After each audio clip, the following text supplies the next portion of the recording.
بسم اللہ الرحمن الرحیم۔ السلام علیکم پیارے بچوں، کیسے ہیں آپ سب؟ میں امید کرتی ہوں کہ آپ سب خیریت سے ہوں گے۔ جیسا کہ آپ سب جانتے ہیں کہ ہماری دوسری سہ-ماہی شروع ہو چکی ہے۔ آج دوسری سہ-ماہی کا دوسرا ہفتہ ہے۔ آج کا سبق شروع کرنے سے پہلے میں آپ سے کچھ سوالات پوچھوں گی جن کی جوابات آپ لوگ خود سے تلاش کریں گے۔ پیارے بچوں، مجھے یہ بتائیں، کیا آپ نے کبھی فائر انجن دیکھا ہے؟ کیا آپ نے کبھی آگ لگی دیکھی ہے؟ کسی عمارت میں لگی آگ کو کس طرح بجھایا جاتا ہے؟ اونچی عمارت میں پھنسے لوگوں کو کس طرح نکالا جاتا ہے؟ کیا آپ نے کبھی کسی کی مدد کی ہے؟ ان تمام سوالوں کو سننے کے بعد آپ سب سمجھ گئے ہوں گے کہ آج کے ہمارے سبق کا جو موضوع ہے وہ ہے میں بھی لوگوں کے کام آؤں گا۔ پیارے بچوں، یہ کہانی ان لوگوں کے بارے میں ہے جو اپنی جان خطرے میں ڈال کر دوسروں کی جانیں بچاتے ہیں۔ تو آج ہم اس سبق کی پڑھائی کریں گے۔ نمونے کے طور پر میں صرف پہلا پیراگراف پڑھوں گی۔ آپ لوگ لفظوں کی ادائیگی اور تلفظ پر غور کریں تاکہ باقی کا سبق اچھے طریقے سے پڑھ سکیں۔ تو چلے آئیے آج کا سبق پڑھتے ہیں۔ ٹن ٹن ٹن ٹن، ایک بہت بڑی گھنٹی کی آواز اکثر اس بستی میں سنائی دیتی ہے۔ اس گھنٹی کی آواز کے ساتھ ہی سائرن بجنے کی آوازیں آتی ہیں اور پھر کچھ لوگ تیزی سے بڑے بڑے شور مچاتے لال رنگ کے انجنوں میں بیٹھ کر اپنی منزل کی طرف روانہ ہو جاتے ہیں۔ یہ فائر مینوں کی ایک بستی ہے۔ آج علی اپنی جماعت کے بچوں کے ساتھ فائر اسٹیشن کے معلوماتی دورے پر آیا ہوا تھا۔ ان کی کتاب میں ایک سبق ایسے ہی لوگوں کے بارے میں تھا جو اپنی جان خطرے میں ڈال کر دوسروں کی جانیں بچاتے ہیں۔ اس نے ادھر ادھر نظر ڈالی۔ ایک طرف بڑے بڑے لال انجن کھڑے تھے۔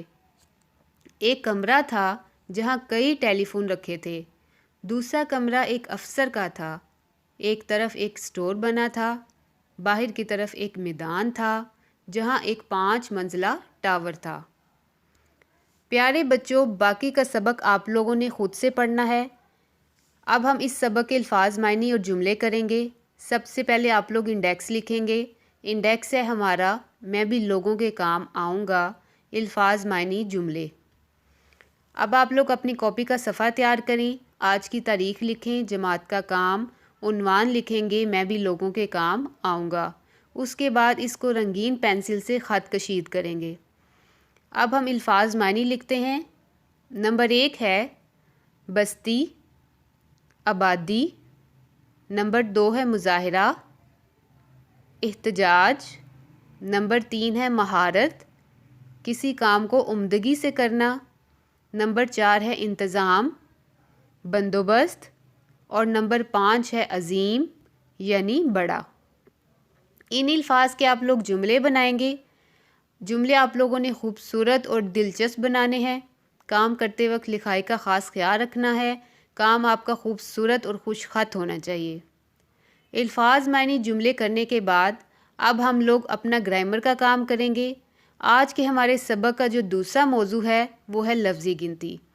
پیارے بچوں، آپ لوگ لفظی گنتی 1 سے 30 تک کر چکے ہیں۔ آج ہم 31 سے 40 تک کریں گے، لیکن اس سے پہلے آپ لوگ انڈیکس بھی لکھیں گے اور کاپی کا صفحہ بھی تیار کریں گے۔ تو چلیے آئیے لفظی گنتی لکھتے ہیں۔ 31، 32، 33، 34، 35، 36، 37، 38، 39 اور 40۔ پیارے بچوں، آپ لوگوں نے سارا کام خوبصورت اور خوش خط کرنا ہے۔ اپنا بہت زیادہ خیال رکھیں۔ اللہ حافظ۔